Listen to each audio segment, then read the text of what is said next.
আসসালামু আলাইকুম, সবাইকে জুম্মা মুবারক। সবাইকে জুম্মা মুবারক। জুম্মার দিনে আজকে শুক্রবার, একটা পবিত্র দিন, ছোটদের একটা হজের দিন।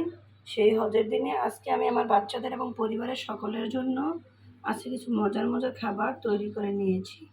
হালকা শুকরিয়া আদায় করবো আল্লাহর কাছে যে আল্লাহ তাআলা আমার রিজিক কিসমতে যতটুকু রেখেছেন ঠিক ততটুকুই আমি আজকে তৈরি করতে পেরেছি এবং খেতে পারবো। আমরা সবসময় যেন ওপর দিকে না তাকি এবং নিচের দিকে তাকিয়ে যেন থাকি। আমার কিসমতে যতটুকু আছে তকদির আল্লাহ আমাদেরকে নির্ধারণ করে দিয়েছে। সেই নির্ধারণ অনুযায়ী আমরা যদি চলি, বেশি বড় বড় দিকে না তাই, তাহলে দেখবেন আল্লাহ এই ছোট অল্প জিনিসটার ভিতরে আল্লাহ বরকতময় করে তুলবে। তাই আজকে সেই পবিত্র দিনে আজকে কিছু হালকা মজার জিনিস রান্না করে নিয়েছি। এখানে নিয়েছি দেখুন কত সুন্দর করে একটা সালাদ কুচি করে নিয়েছি। দেখুন পেঁয়াজ, শসা, কাঁচামরিচ, টমেটো দিয়ে কত সুন্দর করে তৈরি করে নিয়েছি। সাথে এখানে করে নিয়েছি একটু করলা ভাজি করে নিয়েছি। করলা ভাজা দেখতে দেখুন কত সুন্দর অসাধারণ কালার হয়েছে। এই করলা কিন্তু আমার পরিবারের সকলেই পছন্দ করে, ছোটো বড়ো সবাই। বিশেষ করে আমার বড় ছেলে এবং আমি সবচেয়ে বেশি পছন্দ করি করলা জিনিসটা।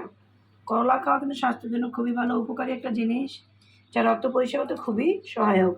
আর লেবু হচ্ছে আর একটা উপকার জিনিস, চর্বি পরিষ্কার করতে এবং খাবারের পরে একটু মনে ক্লান্তি দূর করতে লেবু খাওয়া খুব, লেবুতে ভিটামিন সি আছে প্রচুর পরিমাণে। তার সাথে এখানে করে নিয়েছি হালকা করে একটু পোলাও রান্না করে নিয়েছি ছেলে মেয়েদের জন্য, সকল পরিবারের সকলের জন্য। দেখুন পোলাওটা কত সুন্দর করে ঝরঝর করে তৈরি করে নিয়েছি, দেখতে কত সুন্দর অসাধারণ হয়েছে কালারটা।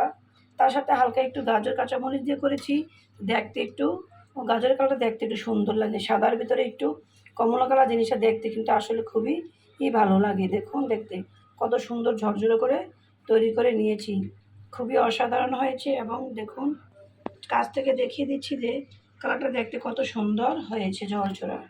তার সাথে এখানে তৈরি করে নিয়েছি দেশি মুরগিটাকে আমি একটু হালকা ঝোল করে নিয়েছি, আর সাথে কয়েক টুকরো আলু দিয়েছি, কারণ আমার সাকিন আলু খেতে খুবই ভালোবাসে।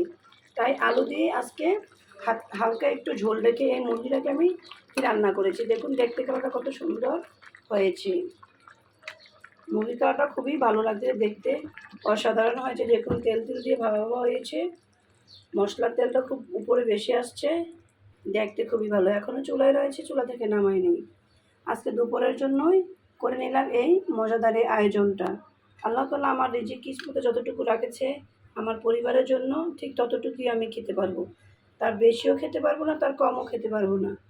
তাই সবসময় আল্লাহ যে অবস্থানে রেখেছে সবসময় সেটাকে নিয়ে আমরা যেন আল্লাহর কাছে শুকরিয়া আদায় করবো যে আল্লাহ ভালো আছি, সুস্থ আছি। তারপরেও বন্যা কবলিত এলাকার মানুষের তুলনায় আমরা আলহামদুলিল্লাহ অনেক সুস্থ সবল ভালো আছি। রিজিক কিসমত যে আল্লাহ আমাদের রিজিকে যা রেখেছেন তাই নিয়ে আল্লাহকে সবসময় আমরা শুকরিয়া আদায় করতে হবে। কারণ যদি শুকরিয়া আদায় করে আল্লাহ ছোটো ছোটো জিনিসগুলোতেও আমাদেরকে বরকত প্রদান করবে, সেটা হচ্ছে আমাদের জন্য বরকতময় উঠবে। সেই প্রত্যাশায় আজকে আমি এই ছোটো একটা ভিডিও আপনাদের সাথে শেয়ার করলাম। যদি ভালো লেগে থাকে অবশ্যই লাইক করবেন, কমেন্ট করবেন এবং শেয়ার করে দিবেন। কেউ কোনো নেগেটিভ মাইন্ডে দেখবেন না, কারণ আমাদের সমাজে কিছু কিছু মানুষ আছে উপকার তো করা দূরের কথা বা সহযোগিতা, তার মধ্যে বিকল্প হলো তাকে কীভাবে ক্ষতি করা যায়, উপরে উঠতে হলে টেনে কীভাবে নামানো যায়, সেই প্রচেষ্টা কিন্তু আমাদের সমাজে অনেক মানুষেরা করে থাকে। মানে নেগেটিভ মন্তব্য করা, কারোকে নিয়ে সমালোচনা করা, গবেষণা করা, এটা কিন্তু আমাদের সমাজের অনেকেরই প্রচলিত আছে। আমরা যেন তা থেকে দূরে থাকবো সবসময়, এবং এই আমাদের ছোটো ছোটো আমলগুলো যেন ভালো থাকে। সেই গীবত করার জন্য, মানুষের সমালোচনার জন্য আল্লাহ তাআলা আমাদের এই ছোটো আমলগুলো যেন কেড়ে না নেয়, সেই প্রত্যাশায় করব। এই প্রত্যাশায় আল্লাহ হাফেজ, আবার দেখা হবে। জুম্মা মুবারক।